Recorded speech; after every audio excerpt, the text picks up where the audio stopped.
is up, everybody? How is everybody doing today? If you can hear me well, please put a 1 in the chat. I usually don't go live on Sundays, but I thought I would give it a shot and go a little bit earlier because I know some people are in different time zones and can't always catch a live show. I'm just going to make sure that my stuff pops up. Perfect, because I had an issue last time and that wasn't popping up. Good to see you, Josh. Hope everybody's doing well. Just making sure my settings are good. Perfect. All right. So I hope everyone is having a wonderful Sunday. We're going to be talking about Delphi. We've been talking about it all week. We'll probably change it up next week, but tomorrow I think there's going to be kind of a meeting called Groundswell. I really don't know much about it, so but I know Delphi is going to be talked about, obviously, a lot today and probably tomorrow, but curious to see what happens. But anyway, today's focus, we're going to go through the timeline. I built a different video. I had one built the other day, kind of an in-person, on-site timeline. If you missed it, definitely check that out if you're interested after the show. This one I put together as an overview, top view, with everything. And then the second part, the main focus, is camera angles. If I'm sure some of you that have been following the Delphi case know that there was even some podcasters, YouTubers that actually went out there and tried to recreate and tried to kind of narrow down the height of BG. But there are obviously many variables when it comes to that. And so that will be kind of the focus on the second part of the show. So under our bed, we cover true crime, mystery to the missing.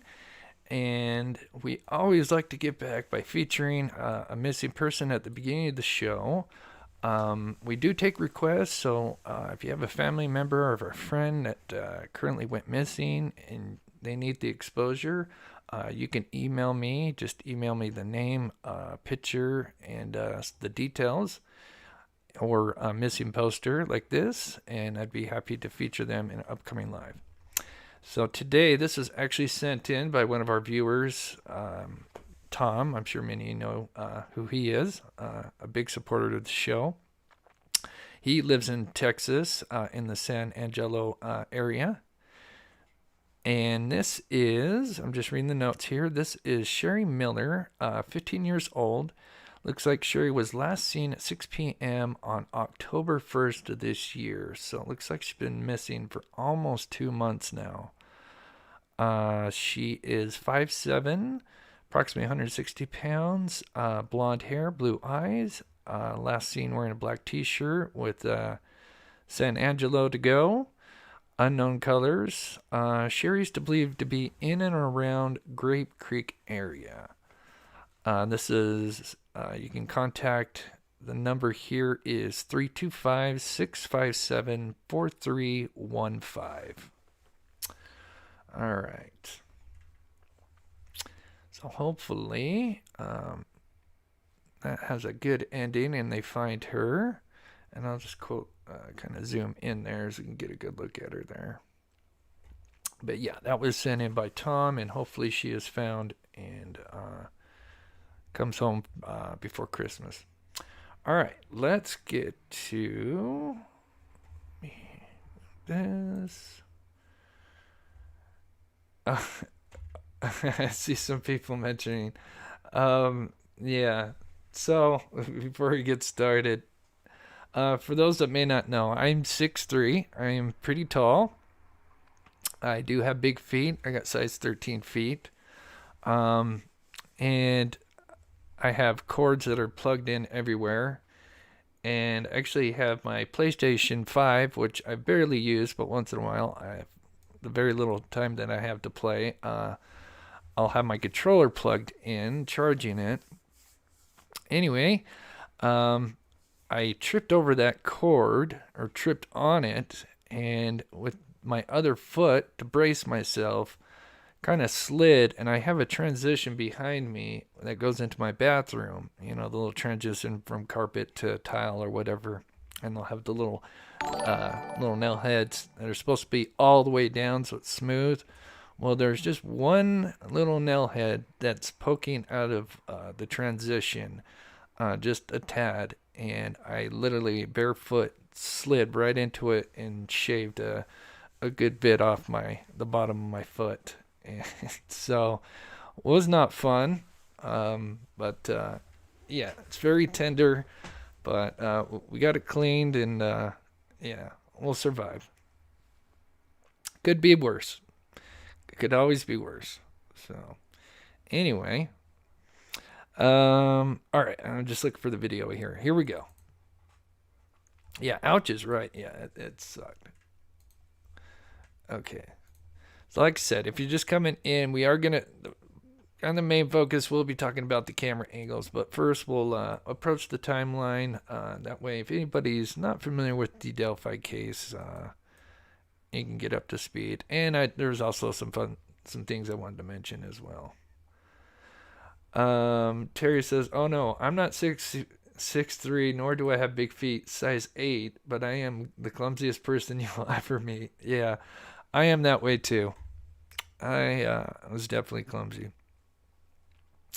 All right, so here's an overview of Delphi, Indiana. I'm sure many of you recognize this. This is kind of a picture of Google Earth, where what I have here is a reenactment of the 4 juveniles, and this would have been, just before 12.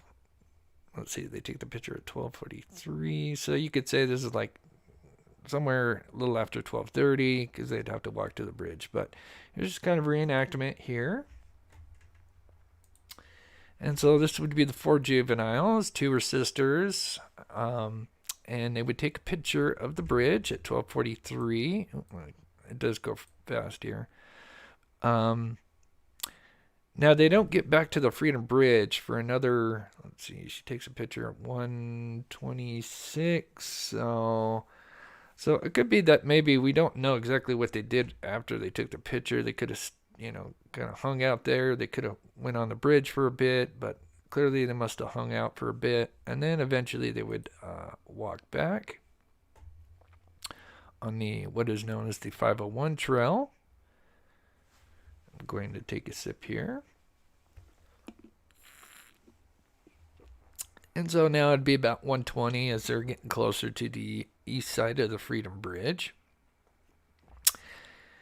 And at exactly 1:26, one of the girls takes another picture of the bench. I don't know if it's this bench here in particular, but they say that they take a picture at 1:26. And right at that same time, you would have, and depending on where you sit, you would have Richard Allen approaching, or a black Ford Focus seen heading westbound at 1:27. And so this would be kind of a reenactment. Now it seems like these girls maybe were just kind of hanging out at the circle here, maybe just kind of admiring the view.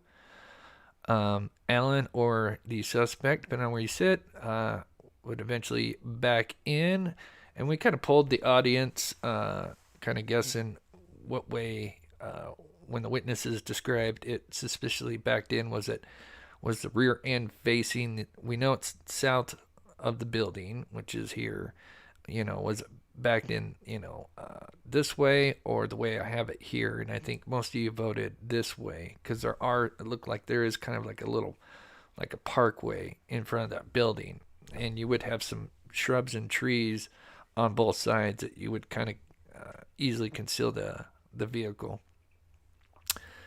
So anyway, sometime approximately at 1:36, he would be now approaching the east part of the Freedom Bridge. And at about 1:37, just approximate, is when we have the interaction with the 4 witnesses along with BG or Richard Allen. This would be around about 1:38, and he would pass by. And of course, we went through all the descriptions. We've done this many times, but I wanted to take two statements, one from the girls and then his statement. But in general, the four juveniles claimed that he had his head down, walking with a purpose, and did not respond to them. One said hi, he did not respond, and that was kind of the main thing as far as his habit as he was passing by. According to Allen, in his original statement to Dan Doolin, is that he arrived at 1:30, which does line up with this timeline, and while at the Freedom Bridge, which is here, he saw 3 females. Now, obviously there was 4, but I think I have a theory as to why he claims 4. He even says he noted that one was taller and had brown or black hair, which is interesting. So he even kind of gives a description, which we talked about. But what's interesting is he did not speak with them. And then he said from there he walked from the Freedom Bridge to the High Bridge. So if we put those two statements together, there's something that's kind of interesting. So back to he saw 3 females. Now, in his statement, in his original statement, he also mentioned that he was watching a stock ticker on his phone. Anybody who doesn't know what a stock ticker, the ticker is the thing that moves across, like, on news, major headlines. That is what a ticker is, but stock.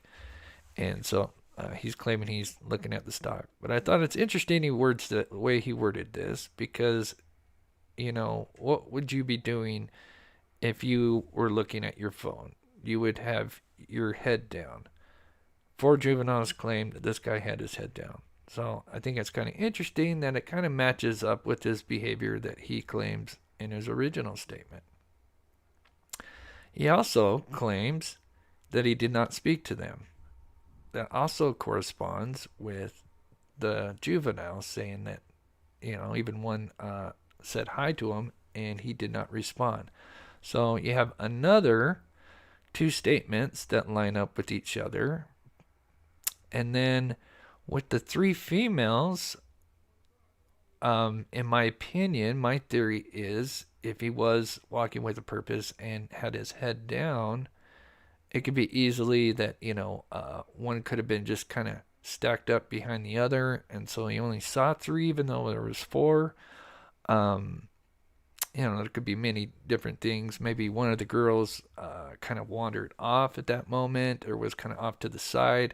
And so he really only walked by the three of them, while the 4th one was kind of more out of his view. I mean, there's so many different theories you could go with, but I think it just kind of adds to the totality of everything, and that it's interesting that he mentions 3 and not 4, and that's why I think, if anybody thought that maybe Dan Doolin was making this up, why didn't he just put 4 juvenile females? If this was, an inside job, just saying on that side.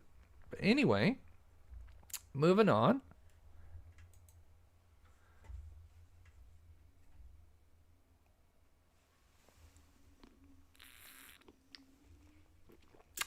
See-through says this is, let me get to some of these. See-through says this was my point. Those witnesses were on a trail at the time Rick's defense are trying to claim Rick was at 12:30 till 1:30. They would have to have seen or passed him at some point. He was not there. Right. Yeah, and it really is, this is just kind of showing that you're having not 1, not 2, not 3, not 4. You have, just in that interaction alone, you have 5 different people right there. 5 different people all claiming and accounting the same thing. And one of them is Richard Allen. So I mean, that's quite a bit. And moving on, so it looks like as Richard Allen or the suspect, depending on where you stand, would then proceed onto the trailhead, as the four juveniles will now be going over the Freedom Bridge on the west side now. And then we have another interaction here, which now just kind of corroborates and adds one more other person to this whole interaction. And that is Betsy Blair at 1:44 p.m. This is approximately, because she'll be seen 2 minutes later on camera. So I put it 1:44. You could say maybe 1:45, depending on how fast she's going. But as she's driving under... so there's the Freedom Bridge, and then there's another bridge. Obviously, she's not running these poor teenagers over. She's going under them. She sees the four juveniles walking over the secondary bridge here. And of course, she would loop around, and she would be seen at 1:46 as she is passing the Hoosier Harp store. This time, now you would have BG or Richard Allen most of the way to the bridge now.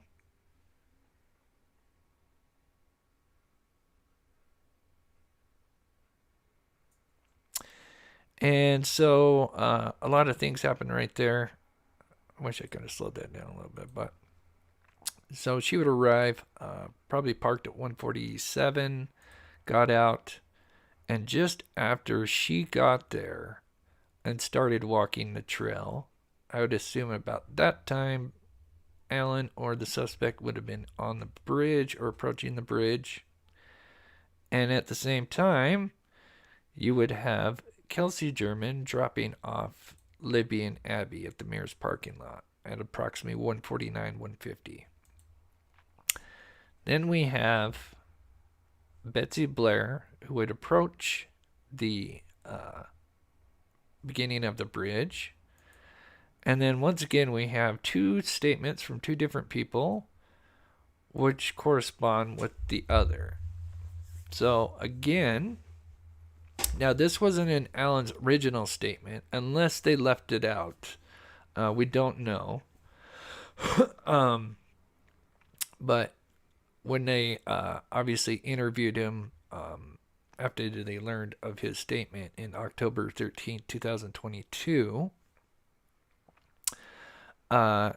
he further states, now obviously they leave out, and this is what the defense is claiming, clearly he must have changed his time and said noon to 1:30, even though he said the opposite in the first statement.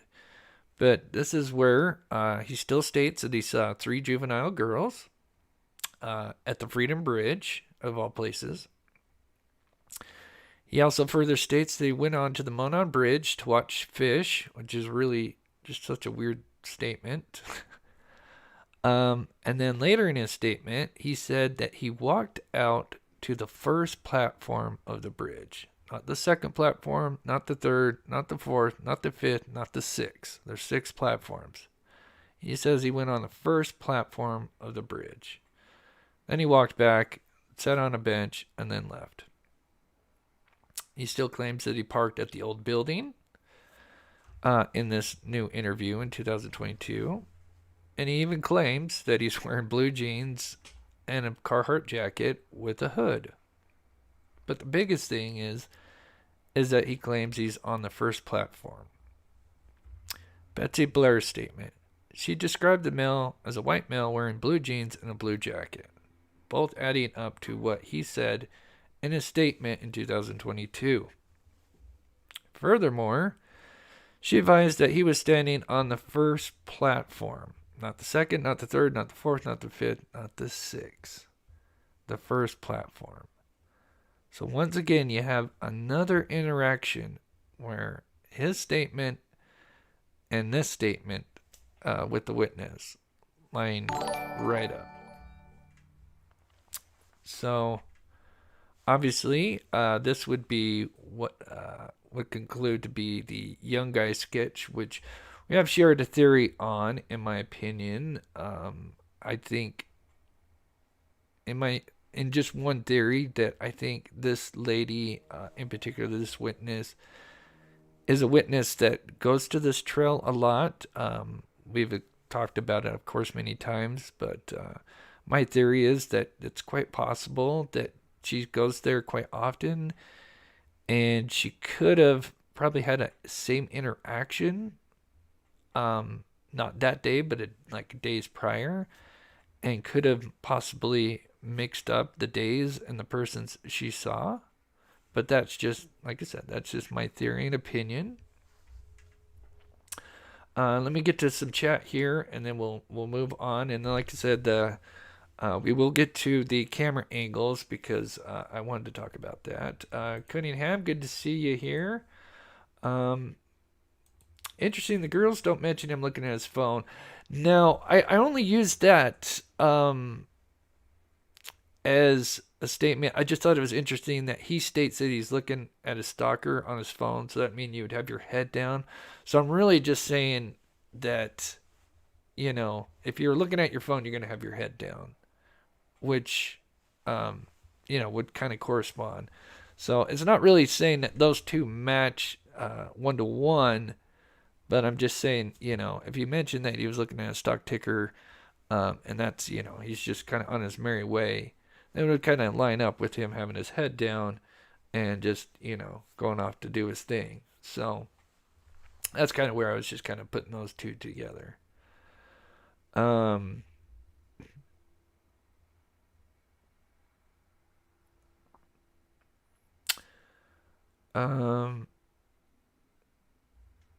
It says, was the stock ticker his historical story, or was that the fish? He had different excuses 5 years apart. Let's see. I think no, the stock ticker and the fish were in the 2022.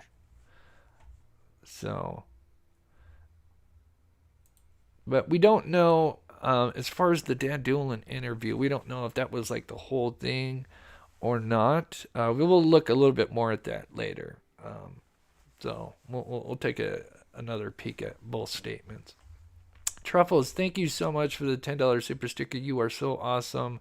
Really appreciate the support.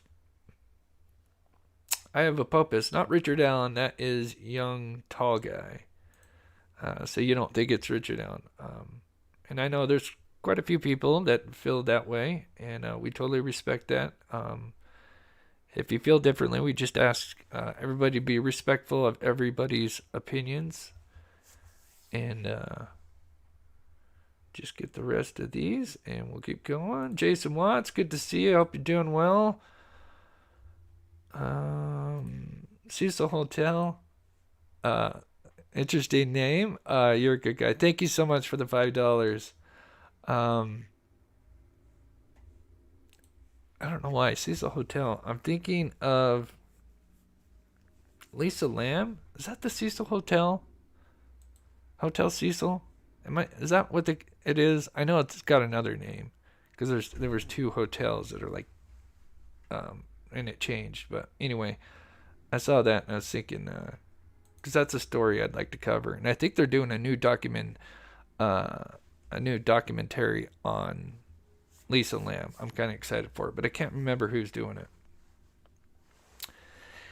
Yeah, that's interesting. I have Apophis. Yeah, Kelsey said there was no cars in the Mears lot when she dropped him off. Yeah, I do recall that. You are right. It is interesting. Maybe she just...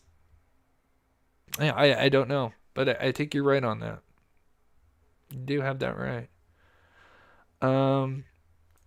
You make a great... wouldn't they be able to track his phone signals from that day? So, Kate, the thing about this area, and still even to this day, because it's such a small town, from what I understand, there's either 1 to 2 towers, unlike major cities where there's towers everywhere. So the issue is, and this is probably why there's still people even on Ron Logan, because they believe that Ron Logan's phone was pinging near the area where the girls were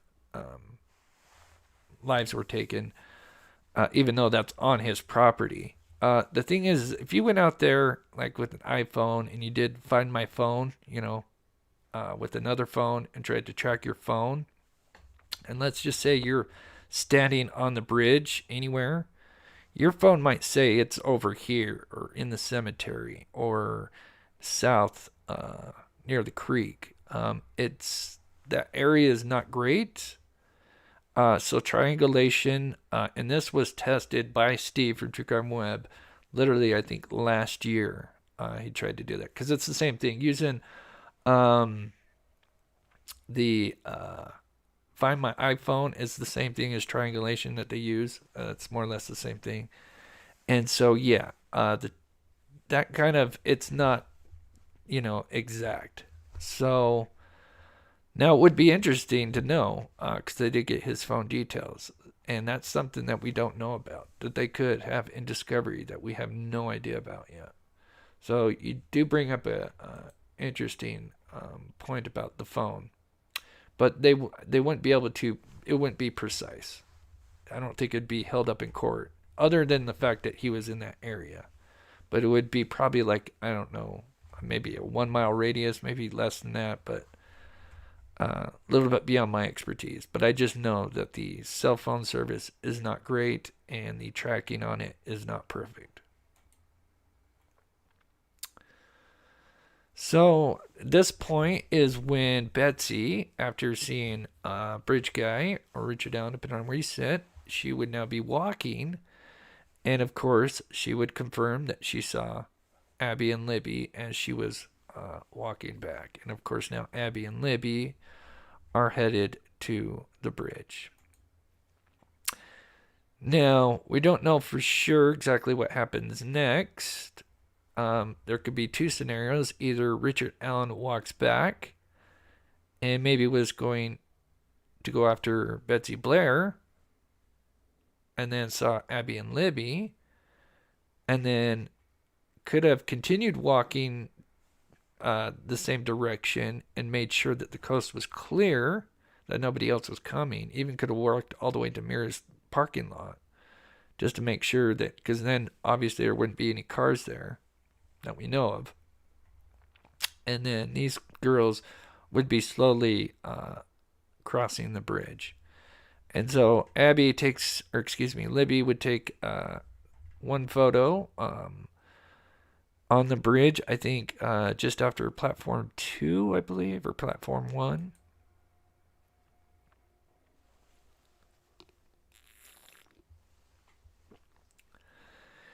And then, the last photo through Snapchat would be taken at 2:09, and we see Libby here. We see Libby taking a picture of Abby, and as we can see, she's about halfway, because I think platform 3, I think Libby's standing on platform 3. And that's 2, and that's 1. And so there is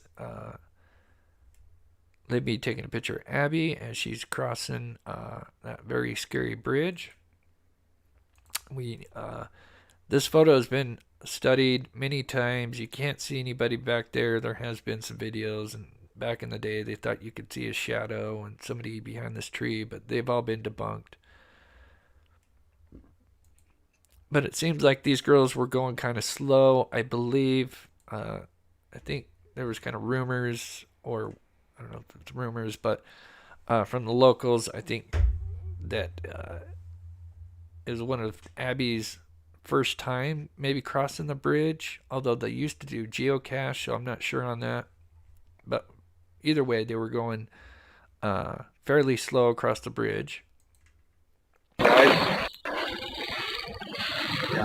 And then sadly, as they approach the end of the bridge at 2:13 is when the video starts. And this would be a 43-second clip. Of course, the famous words, guys down the hill.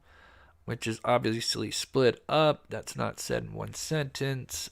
Guys would be kind of said more earlier on in the 43 seconds, and then down the hill would be kind of the last words before the video supposedly abruptly ends. Downhill. Guys. Downhill. From here, obviously, it's just kind of speculation. We know, oops, kind of goes a little fast there. But we know that they would end up across the creek. I think many theorize, and I think I tend to agree with this theory, is that the girls may have seen an opportunity to run. And so they tried to run across the creek, but maybe one fell behind and they didn't want to leave each other leave each other, and unfortunately caught up to him, or he forced them across. Either way, they would end up across the creek here, and then sadly their lives would be taken. So now, so he would have about a little over an hour approximately. So if it was 2:13, and then they probably got across the creek at about 2:30 maybe. So yeah, he would have had at least well over an hour to do whatever. And then he would attempt to make his escape. And I'll get to chat here in just a second. And at some point, we have our final witness here, which is Sarah. She would also be caught on the Hoosier Harf store camera going eastbound at 3:57. At this time, shortly after, we don't know exactly what spot, but she would see somebody on the north side of this road, described as blue jeans, blue jacket, muddy and bloody. And then, of course, the defense argues that she never used the word bloody, but just muddy. And then, obviously, I think they also mentioned that she said something about a tan jacket, but we've kind of talked about that as well. So let me get to chat for a bit here, and then we're going to transition over to the, oh, excuse me, my neck hurts, to camera angles and stuff like that. Cecil says, yes, Chris, the infamous Cecil Hotel, that's me. That's such a wild story. Such a terrible story, too, but really creepy. Hey, boy, great comments by this community. Thank you all. Glad you enjoyed it. Appreciate it.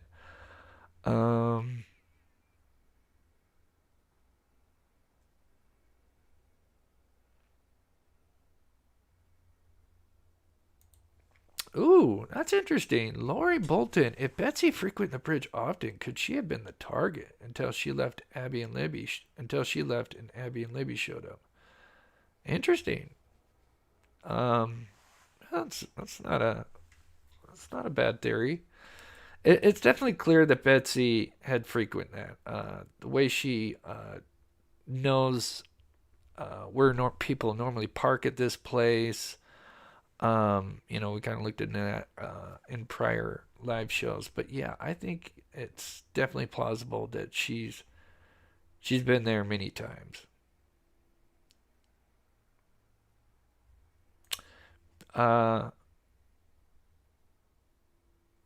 Hilton, I wonder why the bullet wasn't brought up in the RL search warrant. He had a lot of guns also. It's a great question. Yeah. That I don't know.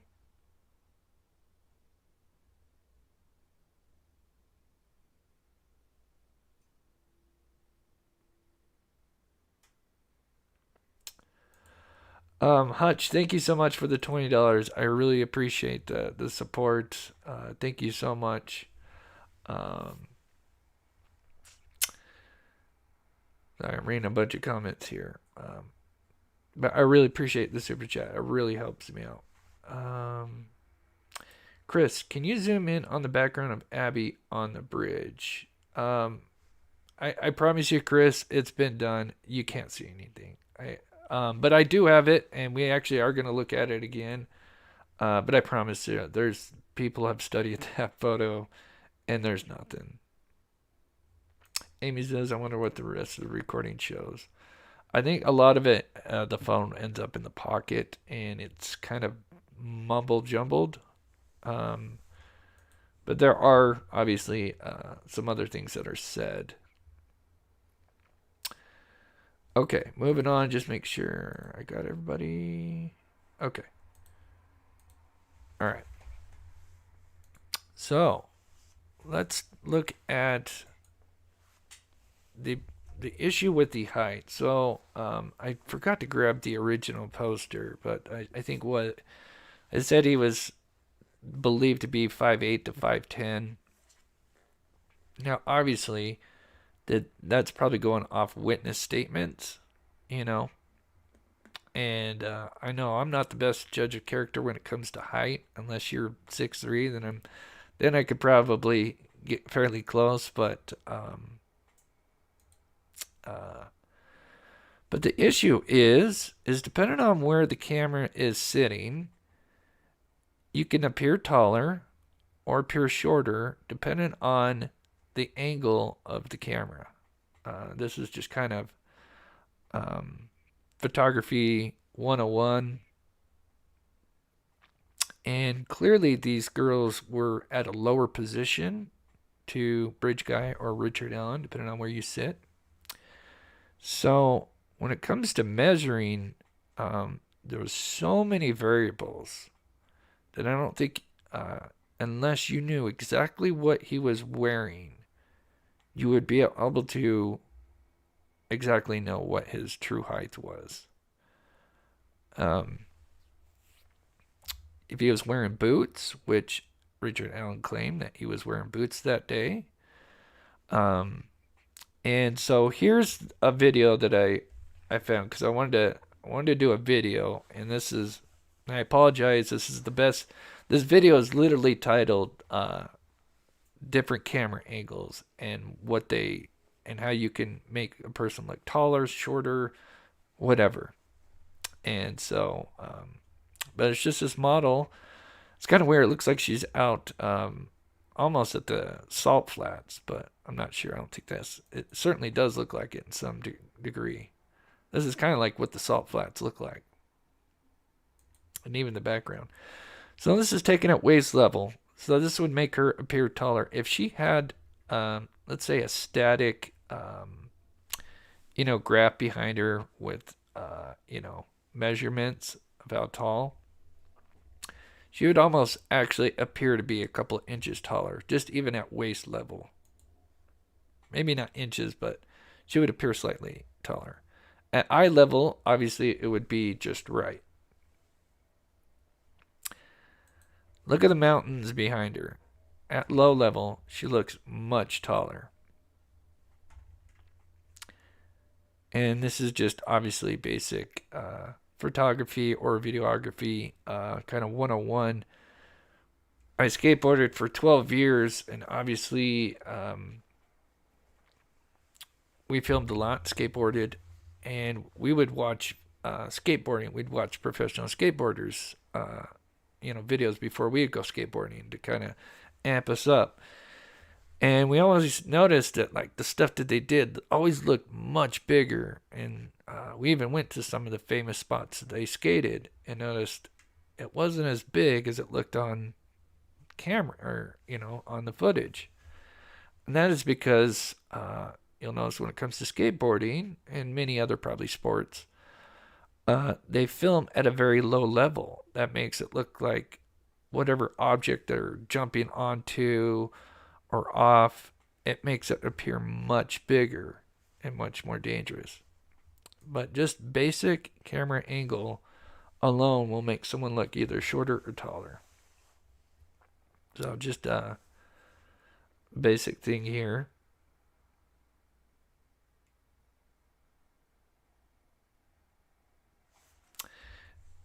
There you go. And just hunching, exactly, is going to take some inches off. Right. There's so many variables. So, looking at, find it here.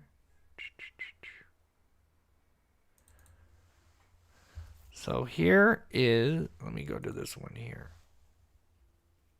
Actually, so here is a photo of the bridge. Let me get that out of the way here. So the video was taken, they believe the girls were standing right off this bridge here. Now what you can't tell from this angle is there's probably, does anybody know the, I'm sure I could look it up, but they're probably about 3-4 inches below this railroad tie bridge here, because there's kind of a drop. So they're already going to be standing at a low angle. And so now obviously Libby is going to have her phone out. She's going to have her phone out to the side of her, which, because obviously she's trying to conceal it, and she doesn't, want this perp to see her, and or the phone, I mean. And so they're already standing at a slightly lower elevation than this guy. And then with her probably holding it, I would assume, because obviously we're not at eye level, we're clearly more at waist level, he is going to appear to be slightly taller. And here's just something for perspective. If we were to just put the same person in the photograph, obviously at this angle she would appear she would actually appear kind of taller, because we're at kind of waist level. But as we, from far back, she's going to appear a little bit shorter. And so, as you can see, here's what I was talking about. As you can tell, there's quite a bit of a dip. And we know that she was kind of filming off to the side here. So she's going to be at quite a low level, and he's even further back. So there's so many variables when it comes to being able to know the exact height of this guy by going off the video, as I know so many people have tried it, including YouTubers. But some of the biggest issues would be distance, the level of the camera, and then of course depending on what the perp is wearing. Now Richard Allen even claims that he was wearing boots, and then as well, if he had a hat, which we don't know, but he claims he had a hood on. So if he had a hood on as well with the boots, he could easily appear a little bit more taller just in the video, just by a couple of extra accessories. Let me check chat here.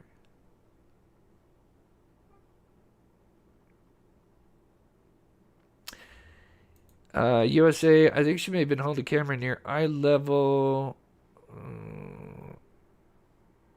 I don't know. I mean, would you have it out like that so the guy would see it? I would think she would probably have it lower. Either way, they're going to be at a slightly, as you can see, they're going to be at a smaller, shorter position than the perp walking towards them. So even at eye level, that would still be kind of close to his waist level. I mean, I'm just, going approximate, because obviously I'm assuming this is more or less the same, because I know this picture's around, I'd assume maybe 2017, maybe a year after. So I don't know if much has changed, if the ground had a little bit more gravel on it. But either way, they would have been still at a lower elevation than the perp. And from taking that picture would easily. So just by going off the footage, I don't think you're going to ever get an exact height, is basically the point I'm trying to make. because there's just way too many variables. I know so many people have tried by going with the railroad ties, the shadow, um, but I think unless you know exactly what he's wearing, and you'd have to create all the everything exactly the same to be able to get an exact measurement is basically. So let me see what you guys are saying in the chat.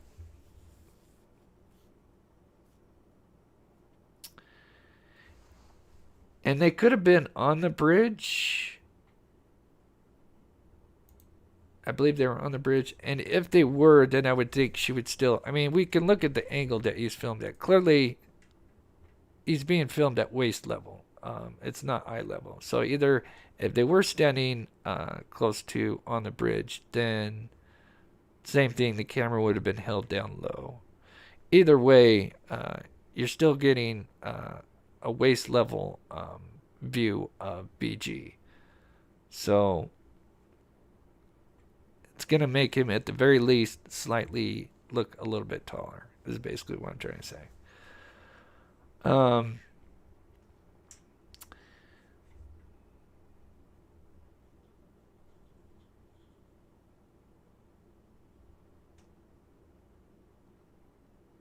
One of the 14 ones came by BG. BW, one of the 14 witnesses said she came up to BG's shoulder when he walked by. Yeah, she was 5'7" at the time. That is why I say 14 girls. BB saw a young, tall guy. Oh, I gotcha. There's also a statement by another that claimed. Let's see, I don't know if it's in this one or not. Is it in this one, or is this the clothing? No. Let's see if I can find it here. Of course, I have all their statements, but anyway. Oh, yeah, here it is, right, staring right in front of me. So let me know in chat what you. If I told you, just if we were just having a conversation, and I said, yeah, this person's not very tall, what would you assume that I was referring to this person as? Just curious. So this person's not very tall. Almost as like a polite way of saying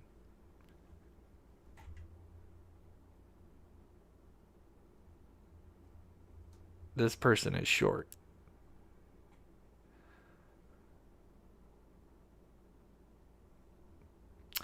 Hunter, yeah. And that's something, yeah, that's going to be interesting.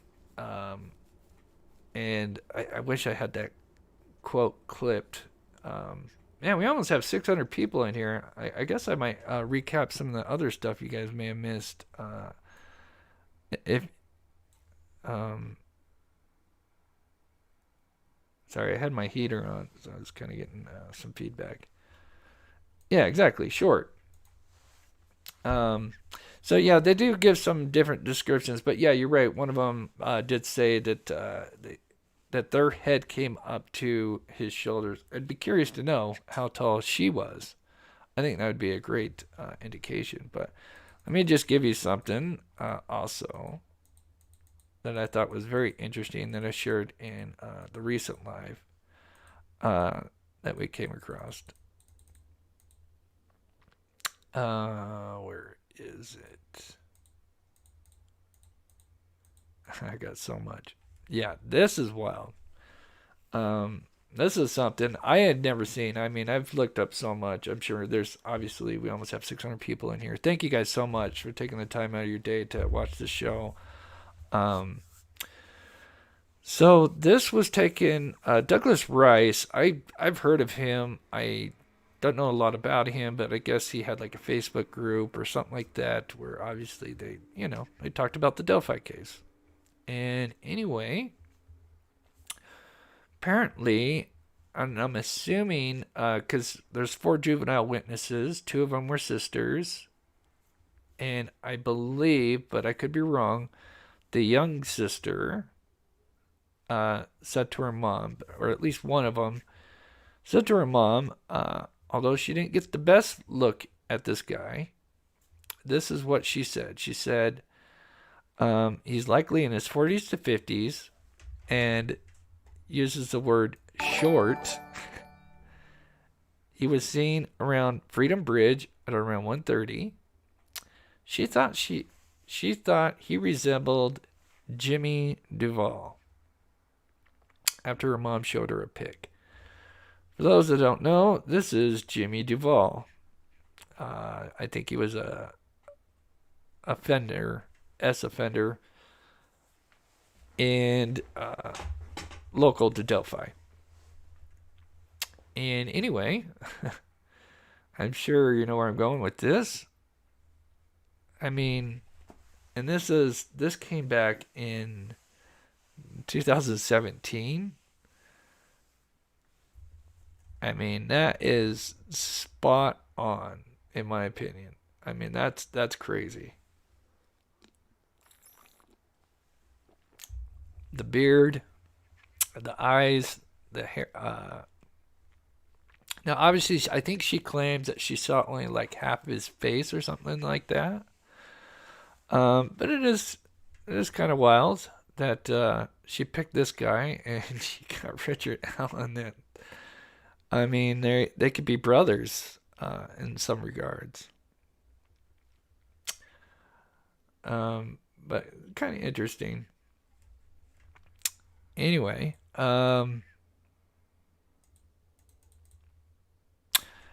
okay, so just to talk about, let's see, Dan Doolan, just a little bit more. If you guys don't know, Dan Doolan at the time, it was the conservation officer, and from what I could research, the original interview with Alan, because he came forward. Remember, Alan came to them, and they met up at a local grocery store. Now, this isn't on tape. This was scribbled down on some notes on a notepad by Dan. But from what let's see. Oh, I don't have that clip. Oh, I do. It's in the next one. But anyway, from what I could find, now this is just rumor, but they believe that interview took place on the 16th. Now, that's just rumor. Take that with a grain of salt. We don't know for sure. But it is kind of interesting that he came forward just a few days, literally just, so if that was the 16th. I have it on 3 days. That'd be 3 days after. And it's interesting that we look at his original statement and then what he kind of adds on in his second statement. But both statements, for the most part, are the same. Obviously, they left out in the probable cause that apparently he changed his time from noon to 1:30. But I thought it was interesting that he picked 1:30, and I had a theory on that. And I wonder, when Alan was, or the suspect, was walking back to the car, did they, let me pull up the video here.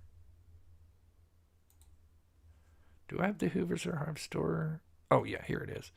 As they were walking by, I wonder if they noticed that there was a camera and said, oh, shoot, that's not good. Just theory. Or, as a lot of offenders like to do, they like to come back to the crime scene of the crime. And could it be that as he came back, he saw that camera? But one of the two, obviously. So I think, just in theory, that he knew there was a camera, and that he most likely was worried that his vehicle was caught on camera. So he felt probably more inclined to come forward in the beginning. And that way, that would explain, hey, you can see me. I was on camera here. I mean, obviously, it doesn't sound like he mentions that, but it's just interesting that he uses 1:30 because it just lines up with his time. But then also, when he changes his time, instead of saying like, oh no, I was actually there from like 9 a.m. to noon, or 8 to 10 a.m.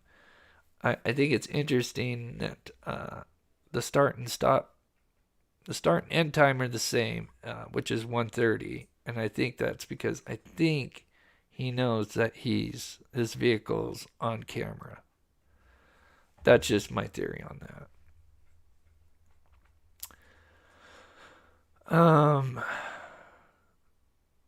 That pic freaked me out. Can we see it again, Chris? Yeah, I'll show you. But we'll move on to some other stuff. We got a lot of people in here. Thank you guys so much. If you can, please hit that like button. I'll recap some stuff. If you missed some of my show from earlier this week, because I did discover some interesting things. So I will recap that right now, but I'll leave that up while I go through some chat here.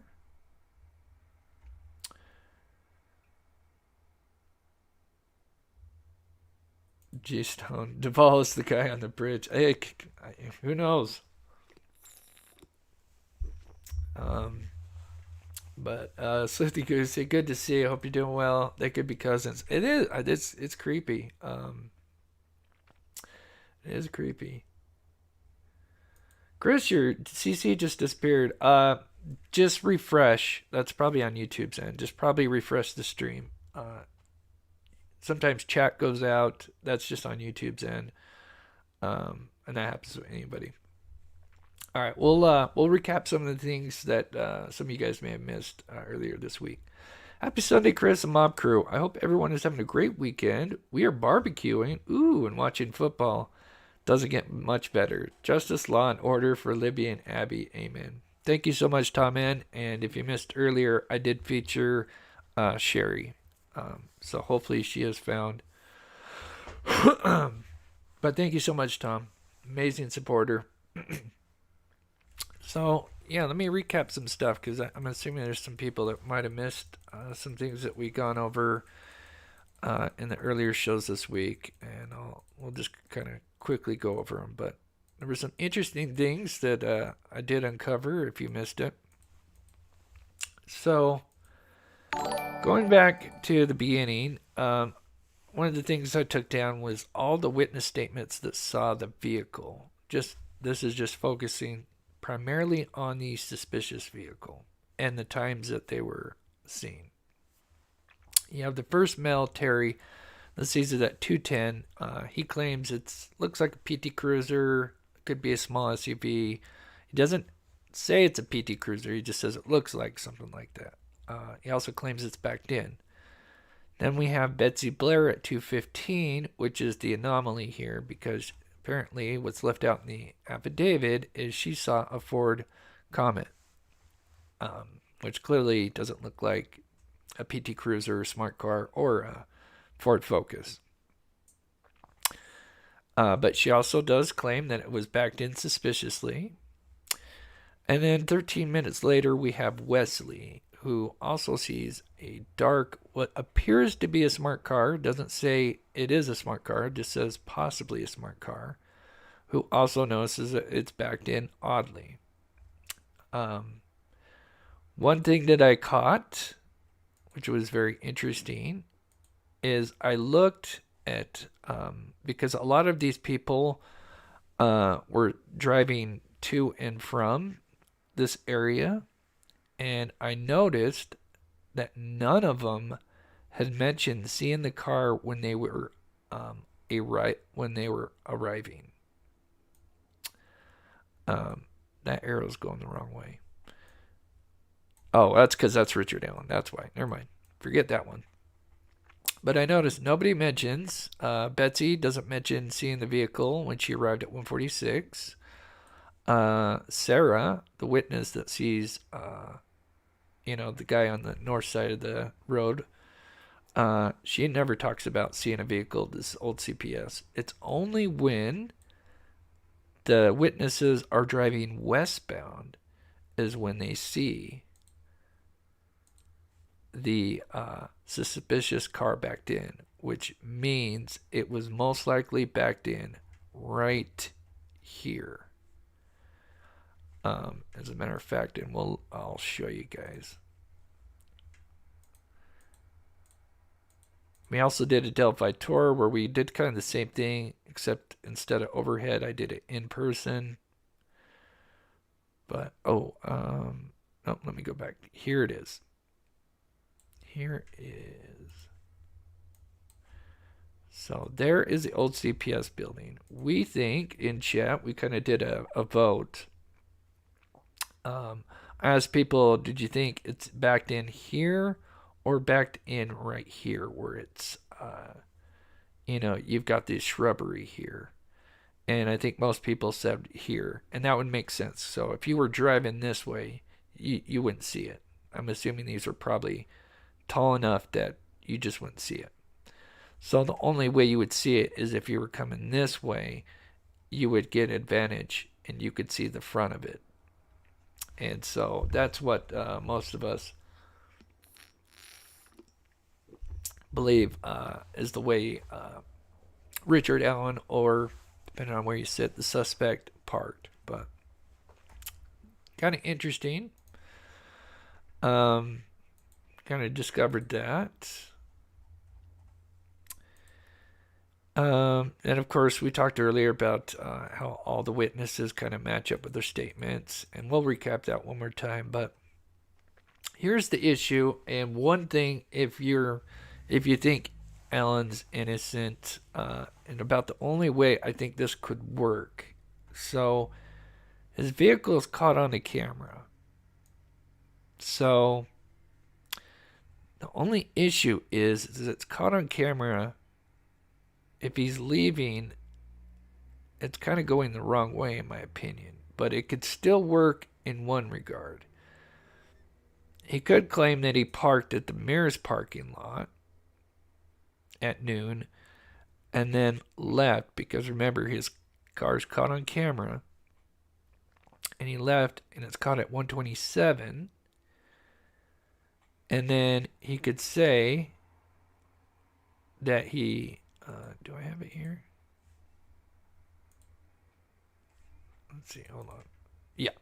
He could say that he saw the girls, and what he really meant is that he saw the girls, but he saw them as he was driving by. And that's where he saw the 3 juvenile girls at the bridge.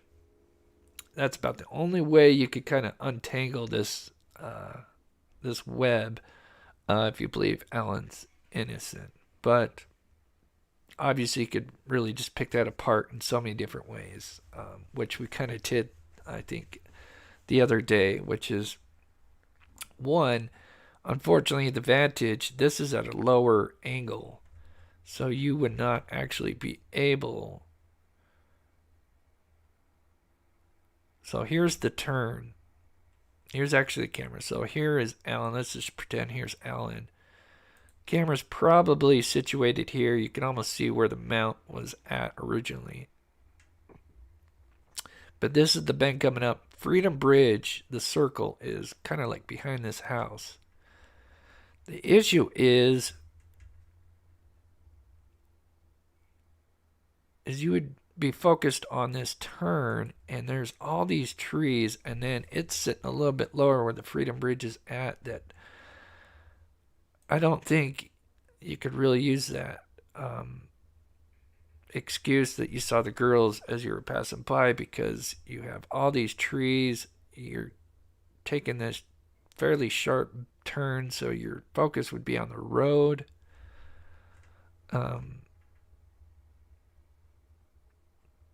Unless, you could say that, that was just a different car, and that wasn't Rich and Alan's car, but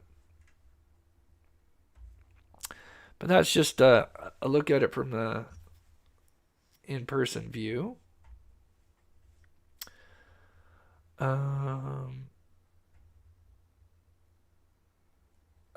Which aspect? Definitely. Let me know, USA, and I'll try to cover it.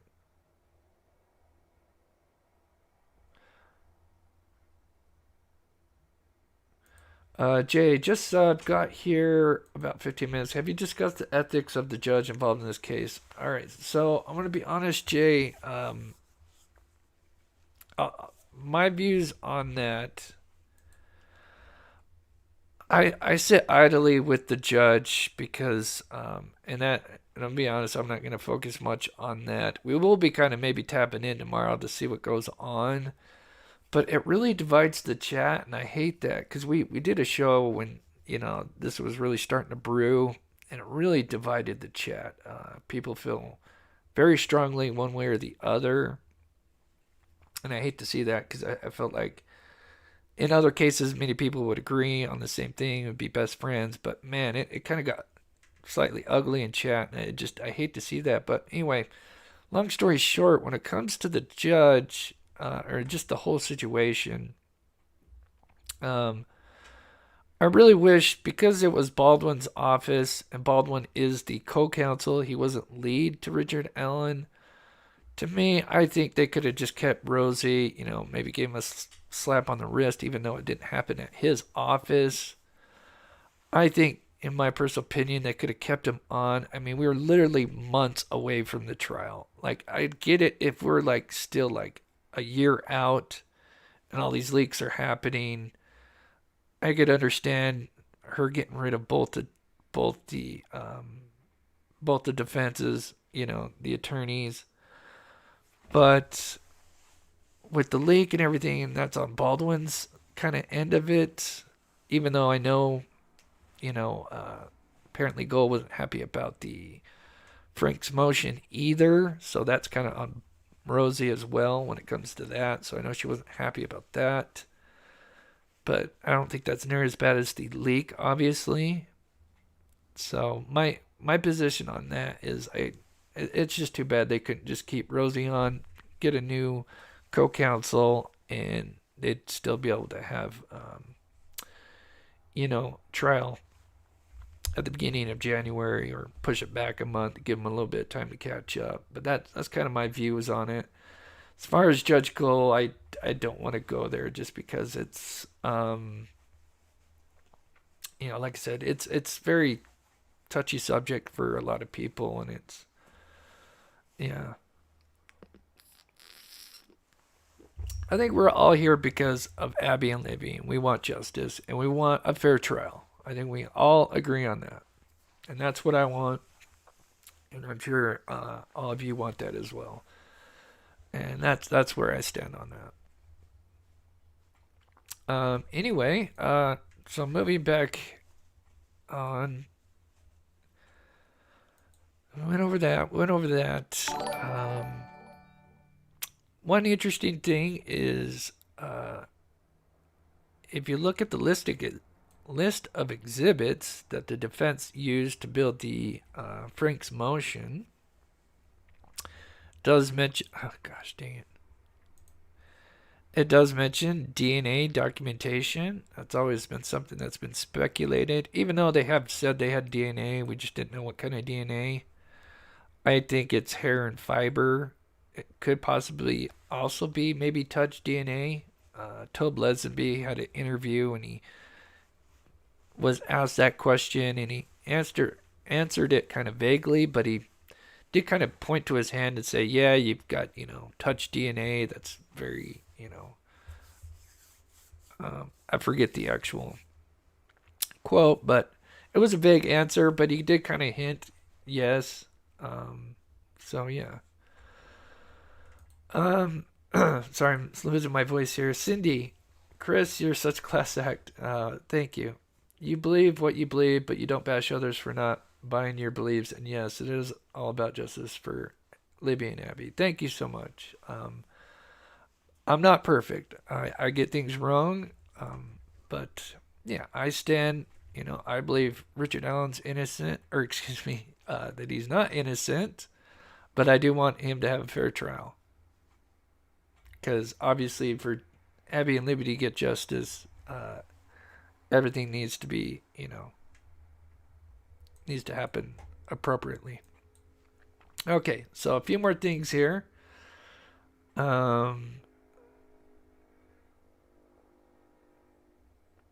Fantastic. He has retracted his confession. I mean, do you blame him? I mean, you got a defense team building up this Frank's motion, which a lot of people has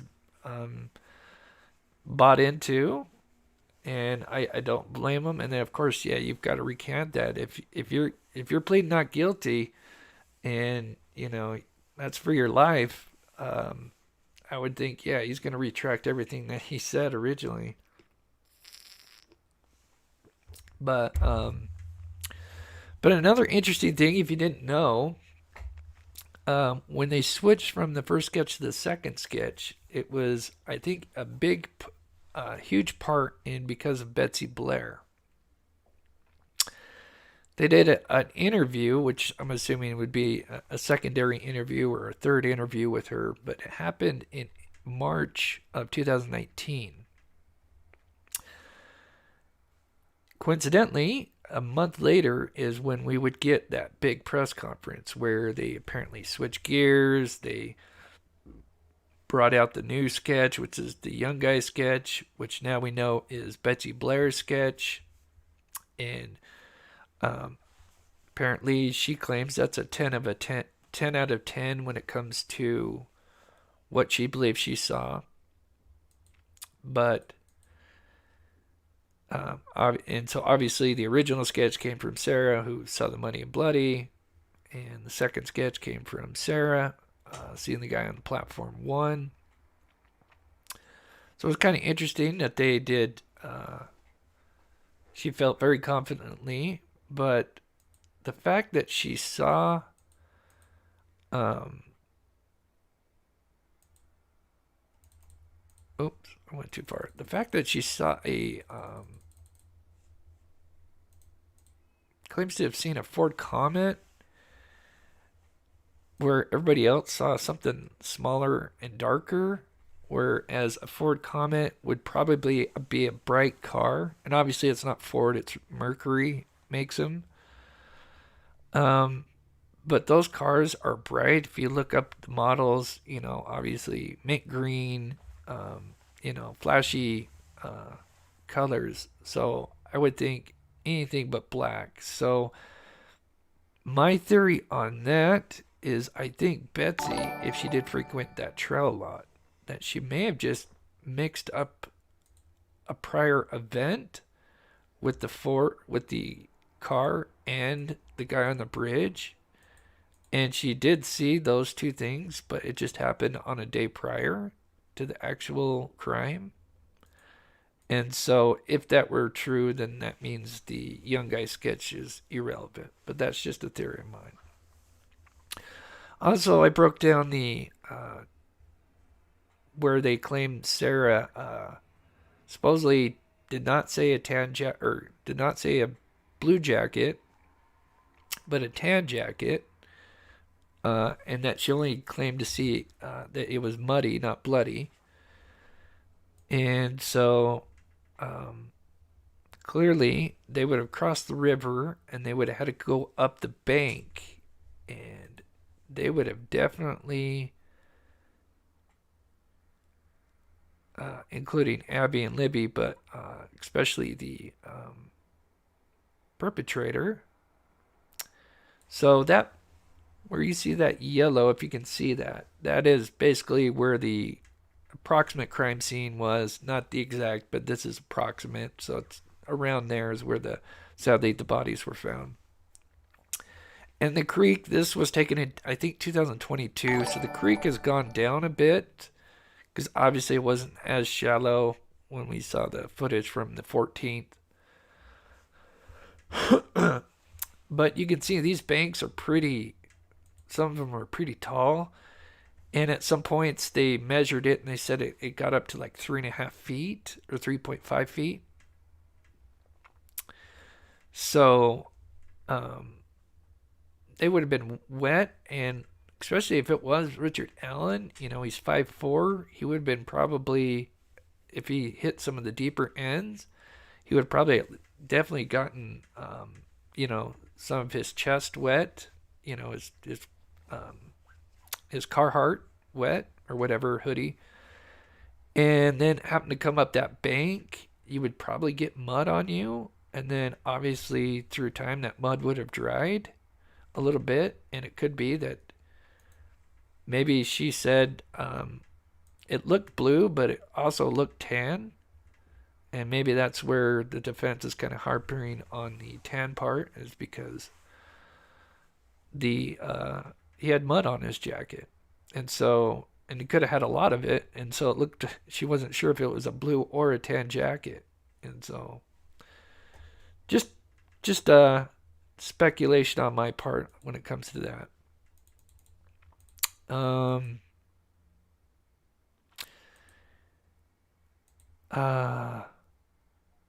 And then here's one other thing that I thought was very interesting. One of the four witnesses, when they were interviewed, which is Annie or Anna, I think they mistyped it there. I think it's Anna. Anyway, initials AS. She described the man wearing blue jeans, blue jacket, but also described his hair was gray, maybe a little brown. And I thought that was so wild that she mentions those two colors, gray, maybe a little brown. And the two colors that we can really see is gray with a little bit of brown. So, reverse coat. Yes, a lot of people mentioned that too. Yeah, definitely. Yeah, because I think, a lot of jackets, and I think Carhartt probably has some jackets that are reversible. Wouldn't surprise me. So anyway, I think we got okay. And just my argument, obviously, to those that may think that they're using him as a patsy, or think that the law enforcement is corrupt. If they wanted Richard Allen to be a fall guy, and let's say you don't believe what Dan Doolin said in the beginning about his time being there at 1:30 to 3:30. If Dan Doolin had ill intentions, why did they wait nearly 6 years to arrest Richard Allen? And so that's just kind of one of my arguments to that. If they were going to use him as a patsy, why didn't they take him down from the very beginning? Especially when you had all these guys throughout the years. We know there's still people that think RL is BG. I still think, some people think James Chadwell was a good candidate, and even Kagan Klein. Many guys that I think, if used as a patsy, I think they could be passed as BG. But just some examples. Anyway,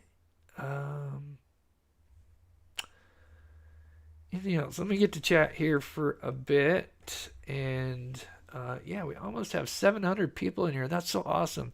So I'm going to recap this real quick so I can just let my voice rest for a minute, and that way I can pay attention to chat. So if you missed the beginning, I know many have done this before.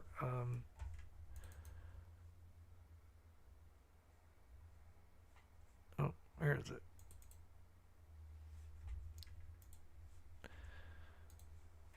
But I just built a quick 3-minute video, which is basically the timeline of everybody, and it's put into video form. So I'm going to play this while I get caught up in chat.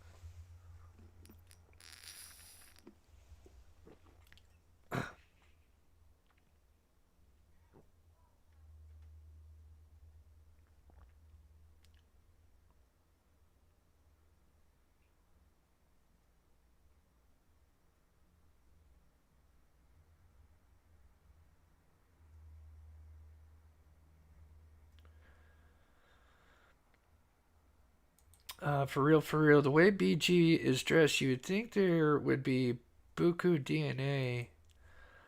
Um, I mean, if there were new items that he bought, um, now here's a better way to put it. So let me pause this for a second. If you think the Frank's motion, you think this is Odinus, and you think like up to 5 people are involved, how in the hell is there no DNA if a bunch of people were at that crime scene? One person I could see possibly no DNA. And remember, they do say there's DNA documentation. I just pulled that up. But yeah, if it was newer clothing, or just recently washed clothing, and obviously I'm not a forensic expert like Steve is, but yeah, it is interesting that there isn't more, considering that it seems like there was a lot of stuff that went on, sadly. But then again, one thing we always got to keep in mind is the public doesn't know everything. Obviously, there's going to be much more into the discovery. And I always reference the Alex Murdaugh case because we didn't know. I think we knew that there was a video before the trial, that there was this video. But the public did not know that Alex Murdaugh's voice was on that video until I think it was just until that day the witness was asked about it, or I think maybe we learned just before that. I can't remember exactly, but I know we did not know that until the trial, after the trial had started. And of course that piece of evidence with Alex Murdaugh's voice on it was like the smoking gun evidence. So just keep that in mind. There's always more. They just put just enough in probable cause affidavit so they can get the warrant or the judge to sign off on the affidavit for the arrest.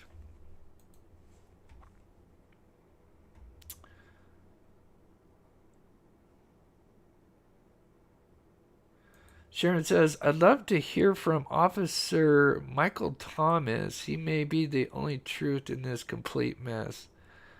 Gosh, Sharon, shame on me. Is Officer Michael... I'll have to look up who is Officer Michael Thomas. I can't think of who that is. I'll have to look that up now. Got me curious. One is an actual sketch. Right. Yeah, one is a combined of the video and statements, and then one is Betsy Blair's full.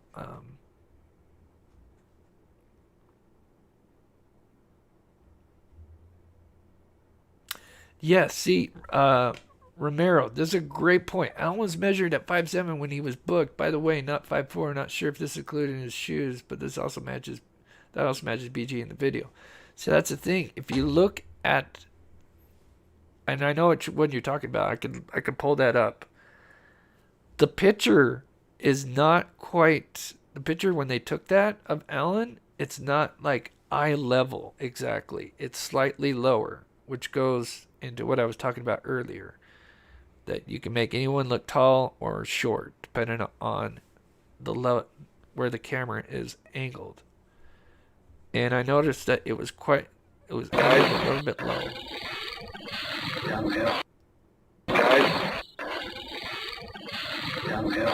So how long was Betsy out that trail? Not long, actually. Makes me wonder if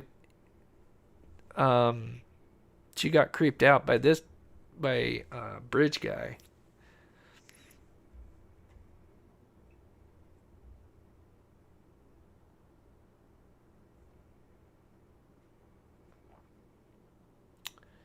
And vice versa. Yeah, easy to slump 3 inches. Oh yeah, and that's the thing. There's so many variables back and forth. Yeah, you could say boots, add a little bit more. But what we're really talking about is camera angle when it comes to this particular thing of BG, because obviously, if a witness says, "Oh, I think he's 5'8", obviously they're just going off of unless they were like matched head to head. But going from a video is basically the argument. There's just so many variables that it could go either way. Is basically the point.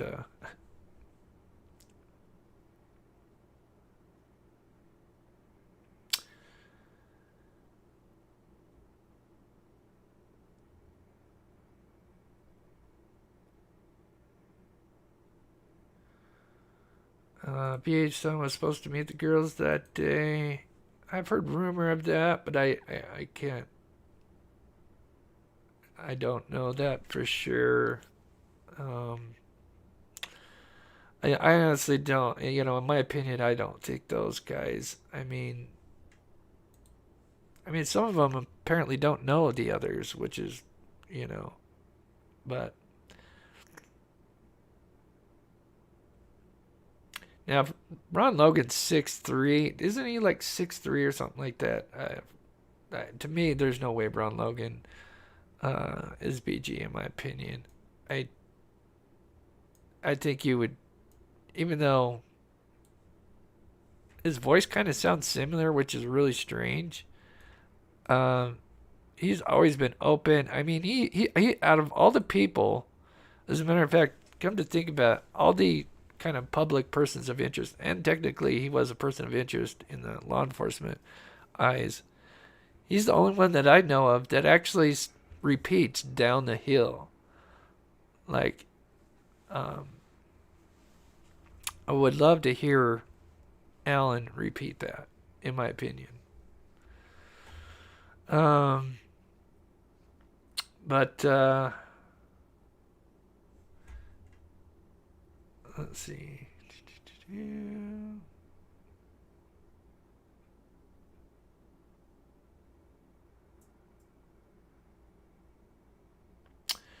Logan also let it slip he was at the crime scene often chasing his horses, and locals said you can cross the creek without getting wet.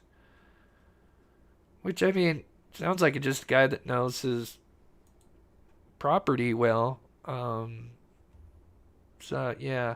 And like I said, somebody asked about, with his phone supposedly pinging there. For those that may not know, the tower service is not great. And so, if you were to go out there, I think even today, because I know it was last year was the same. If you were to have two phones and you used Find My Phone, and you were standing like where the girls were at, your phone might tell you that you were on the street. It might tell you that you were in the creek. It would be a pretty wide radius. I'm not sure the exact, radius, but that was tested by Steve last year, and it is not accurate. So with Ron Logan supposedly pinging near the crime scene, obviously he could just be at his house, and the phone is just kind of bouncing around. Um,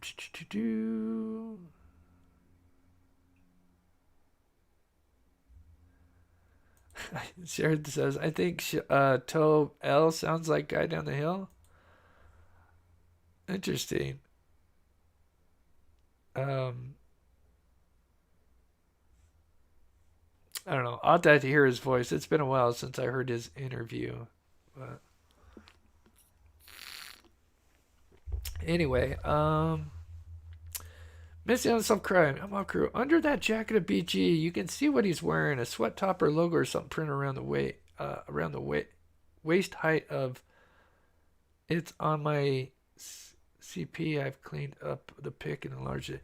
Yeah, so I when it comes to that, I agree.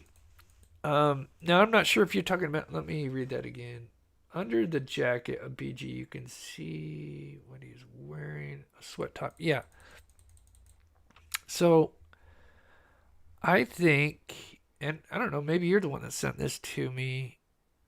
Um, But yeah, I think that is a logo. I agree. I think this is some kind of logo that's showing right here, if that's what you're talking about, this area.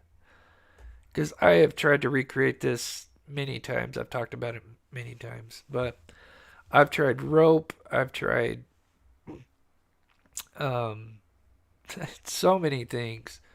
And just, I'll show you guys. Just to show you, for those that might be new to the channel, what I did to try to recreate that.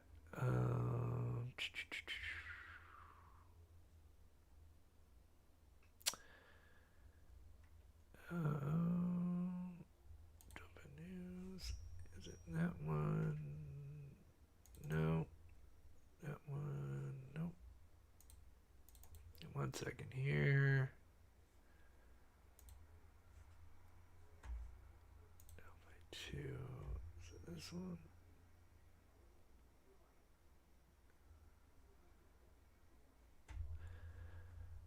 Oh, I've got too much stuff. It's got to be in this one. Of course, I'll find it when I don't need it. Oh, here it is. I found it. Okay, bear with me a second. It's this one here.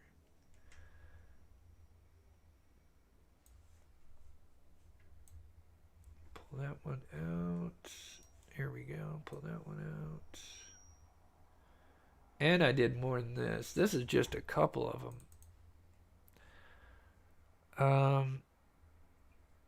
So yeah, I've tried to recreate a similar thing. I was trying to recreate, was it a fanny pack or a hoodie underneath? And then, of course, I can't find the other one, but of course, the one that I can't find, but I'll find it in the second I stop my live show. But the other one, I literally tried all these different objects. Rope, I used wire, I used a hoodie string, I used a scarf, and I had a tough time trying to recreate this thing. So I think a logo is a good bet, in my opinion. So anyway, let's see. Sally, the limp, I promise you, is just photo or video editing. Just taken at a funky angle or clipped at a funky time. Why I have so many people in here? Let me just mention her real quick, and then I'll show you. For Tom here. This is Sherry Miller. So if you're newer to the channel, one of the things we like to do is, so like obviously Delphi is a big case. A lot of people tune in to watch people that are talking about it. And I always like to get back by featuring the missing because I've been so lucky to have this channel, and it's thanks to you guys taking the time to watch it. So I always try to feature somebody at the beginning. And I do take requests. If you have a family member or a friend that recently went missing, you can email me the details and I'd be happy to feature them in an upcoming show. But anyway, this is Sherry Miller from San Angelo, Texas. She's 15 years old, 5'7", 160 pounds, blonde hair. She went missing on October 1st of this year, so almost 2 months now she has been missing. If you live in that area or near that area, just be on the lookout. The number is 325-657-4315. And that is Sherry Miller. Anyway, where is I going to go? Oh, the limp. Yes, the limp. All that is the video taken as he's, so the video starts with his right leg going, his left leg going, and then it ends with his right leg starting to lift up, and then it loops. It's almost like they looped it so it just looks like he's continuously walking, which is kind of interesting. But it's cut in such a way that when the loop restarts over again, his knee kind of goes back a little bit and it looks like he's got a limp. But that's all just because of where they clipped it. And really, he doesn't have a limp. Because if you think about it, this guy caught up to these girls really fast on that bridge. And I'm sure somebody with a limp could probably do that too, but in all reality, this guy was hoofing it. Ooh, interesting. Just a quick thought on the witness, Betsy, and the Ford Comet. I think she may have gotten the year model wrong. A 75 Comet looks a bit more like the cars mentioned. Ooh, let's take a look at that. Oh, that's awesome. Let's see. 75. Yeah, because we got to think she's only seeing it from the front, really. A Mercury Comet.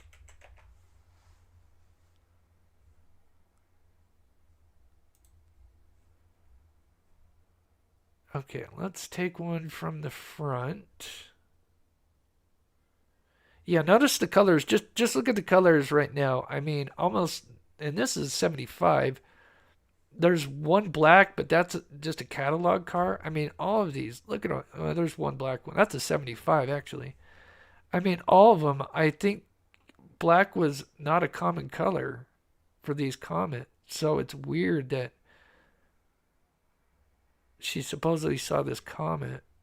Um, you said 75, right? Got the 74. There's a 75. Can we get a front view? 72. That says a 75. Okay, let's look. Let's take this one. Okay, we'll do a side by side here. Okay. Let's take Ford Focus 2016 front view. Let's see if we can get one at an angle. About there. That's a 2016. Yeah. Obviously, it's not black, but we're just matching body.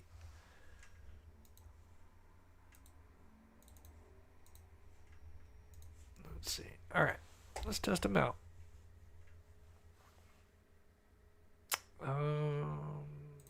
Close these.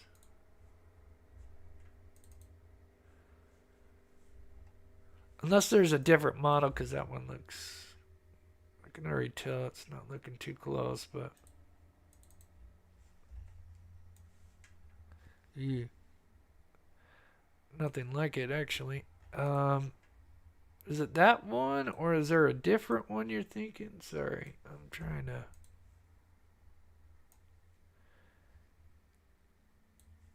Gosh, those are way different. Is there another one, guys, that you could think of that she may have been thinking about?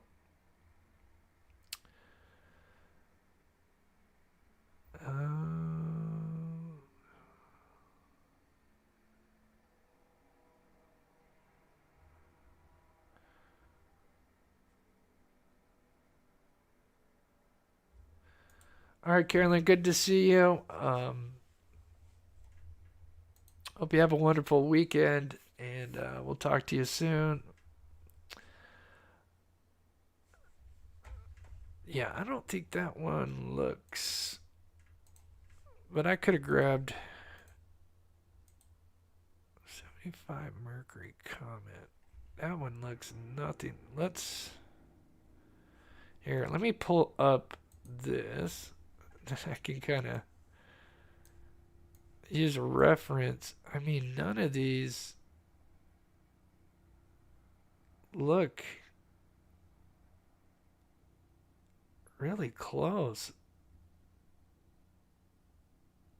They're so distinctive with the low end. Just such a smaller frame in the front.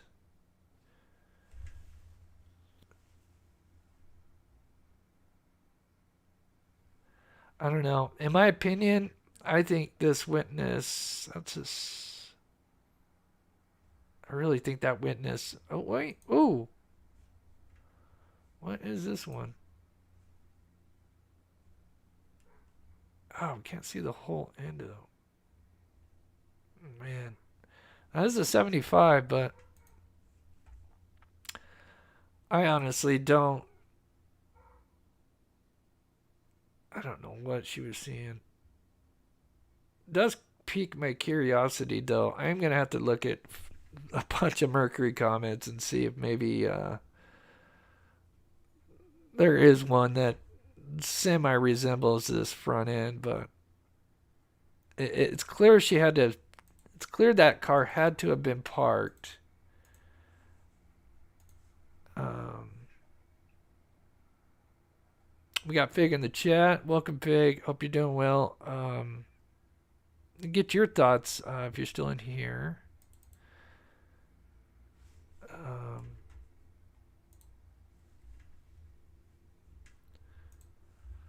think most chat agrees that the witnesses that claim that the car was backed in at the CPS building believe that it was backed in right here in between these because none of the witnesses, when they were coming this way, mentioned seeing the vehicle. And if it was backed in right here, obviously, even if the trees were kind of tall or shrubs, whatever, you would eventually be able to see it if you were looking out for it. And the vehicle that saw it on the Hoosier Highway, they would have been able to see it. But you're coming from this way, you're really only going to see the front end. Mercury Montego. Mercury Montego? Okay, well, we'll take a look at that. Mercury Montego. A certain year?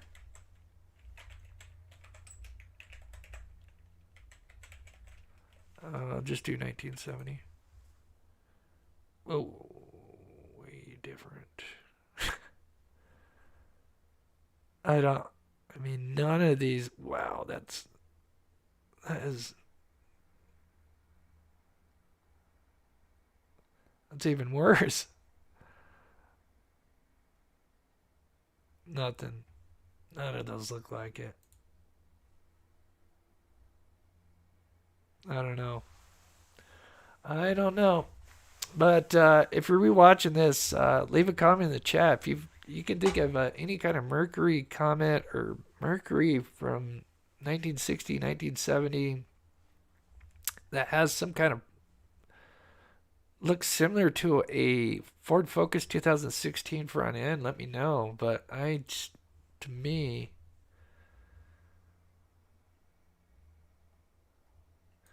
that's a great. There you go, Fig. Yeah.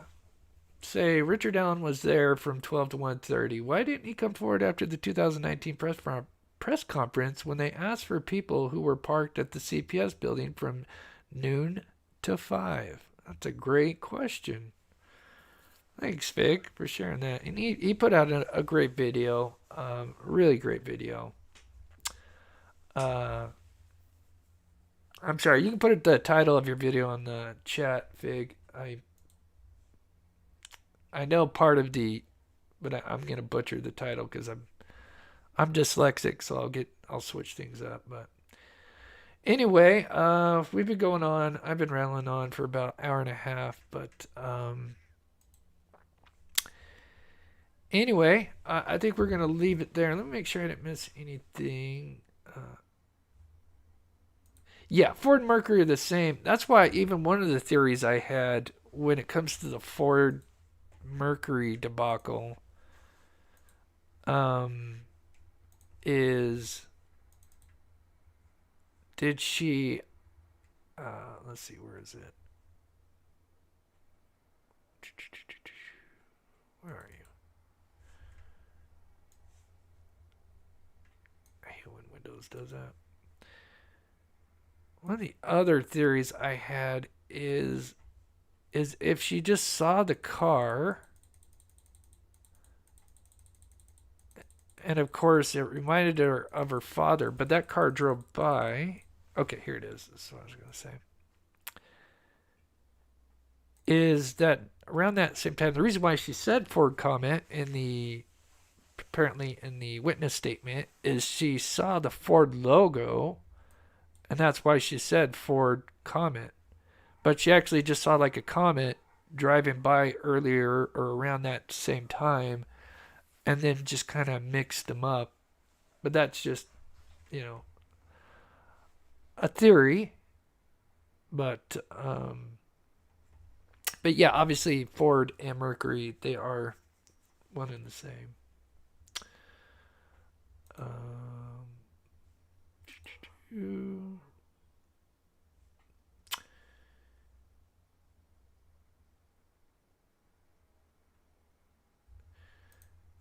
can I have more? Yeah, obviously, yeah. If you had more people, there's more likely going to be a DNA. I mean, I think of people that have pets, and that's why I always kind of think that there. I do think there's hair, because obviously they mentioned in the Ron Logan search warrant that they have unknown fibers and hair fibers. So I'm assuming the unknown fibers means, in my opinion, clothing fibers, possibly, and hair fibers. Could be animal hair fibers. So I wonder, and we've seen pictures with Alan with, the cat laying on top of him. And it'd be interesting if maybe he did have like a cat and that cat passed away.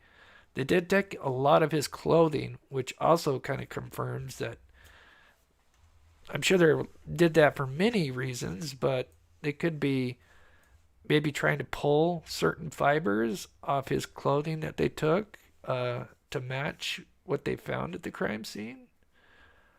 So, all right, I'm seeing Mercury Kruger. I'll look those up after. I'm getting like a bunch. Yeah, cat hair probably. Yeah, but yeah, if you had more people there, I mean, you're there's a good possibility you're gonna have DNA, more possibilities of DNA going there. Did the three witnesses that Richard Allen said he saw, did they Richard Allen, the CVS worker, or did they see BG?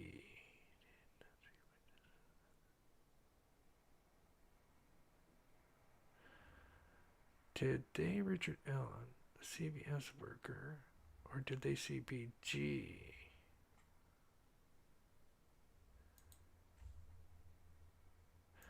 Not sure exactly what you mean in there. I know you're asking a question. Yes, and baby kisses. Yes, they did apparently dig around. What was it? The barn, or not the barn? The shed. It's curious to know what they found. If they, yeah, I was kind of wondering if they were trying to look at, see if like they're buried animal or something, maybe get DNA off of. Who knows? So many ways you could go with that. But anyway, I've been going on for a little bit. I need to let my mods get a rest. But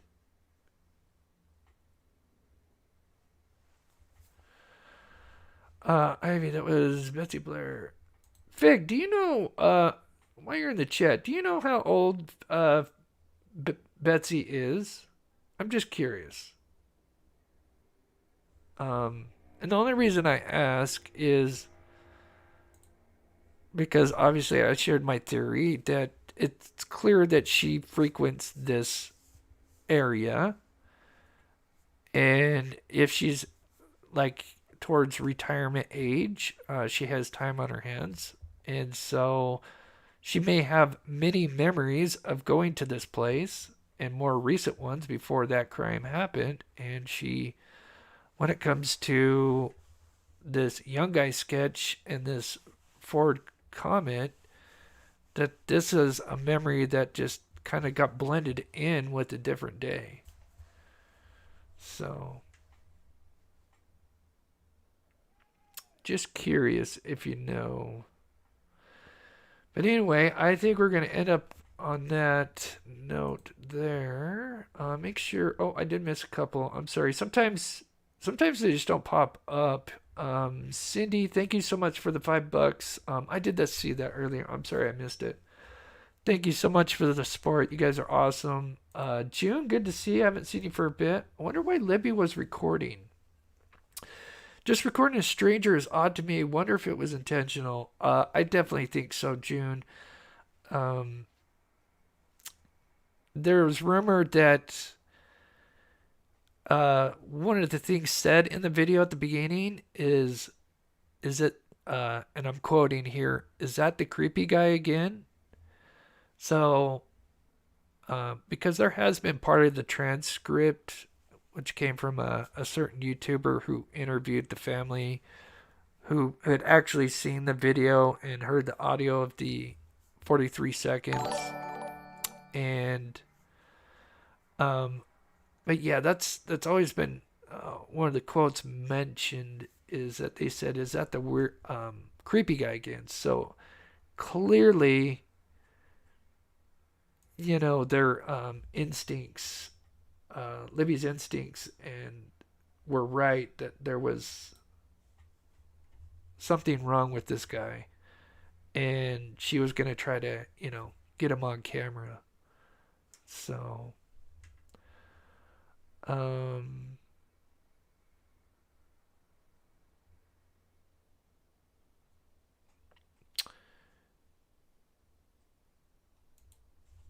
Vic says, if I was an innocent person who parked at the CPS building that day and heard Carter's 2019 speech, I'm calling in to make sure they know I'm innocent regardless. I spoke to them before. Right. I totally agree.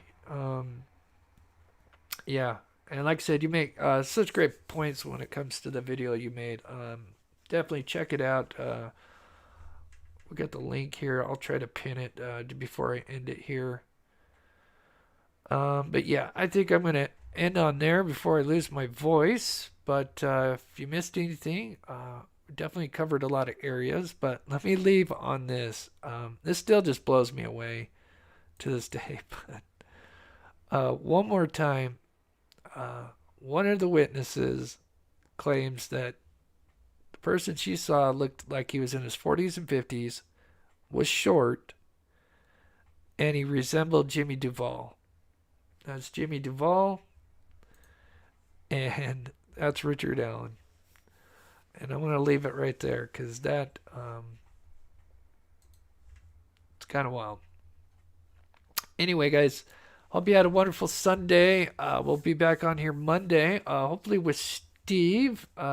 Reach out to him. He moved and had a new grandbaby, and he's been super busy.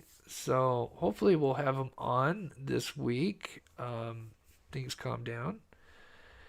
And thank you to all that donated. Really appreciate it. And thank you to everybody else for taking the time to watch the show. One more thing. We're going to do a new pet outro. So if you want to send in a picture of your pet, just email me a picture. Please put the name of the pet so I can get that entered in. And with that, I just want to thank my mods one more time. Thank you guys so much for your hard work. And we will see you guys tomorrow.